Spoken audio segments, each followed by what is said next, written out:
Welcome to our channel. Today we how to register your Wallbox charger for smart controls step by step clearly.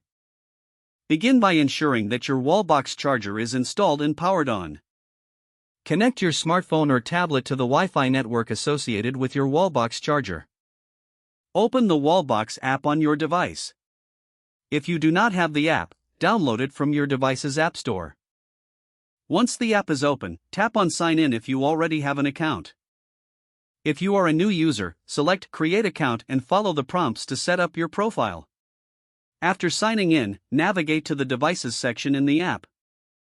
Select Add a new device from the options presented. You will be prompted to scan the QR code located on your Wallbox charger. Point your device's camera at the QR code until it is recognized by the app. Once scanned, the app will display a confirmation of your Wallbox charger. Follow the instructions on the screen to complete the registration of your device. During this process, you may need to provide your charger's serial number, usually found on the charger's sticker. Next, configure your smart controls by selecting the desired settings within the app. This may include charging schedules, notifications, and integration with other smart home systems. Finally, review all settings before saving to ensure everything is configured to your preference. Once you have saved your settings, your Wallbox charger will be fully registered for smart controls. Congratulations, you are now ready to optimize your charging experience. If the page does not load, refresh the browser or try again in a private or incognito window. Make sure you are using the correct email address, then retype it carefully to avoid small typos.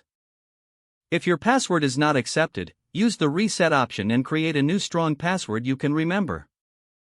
Check your spam folder for verification or security emails, then complete any requested confirmation steps. Enable two-factor authentication if available to improve account security and reduce unauthorized access risk. After signing in, review your profile details so your contact information and settings are accurate and current.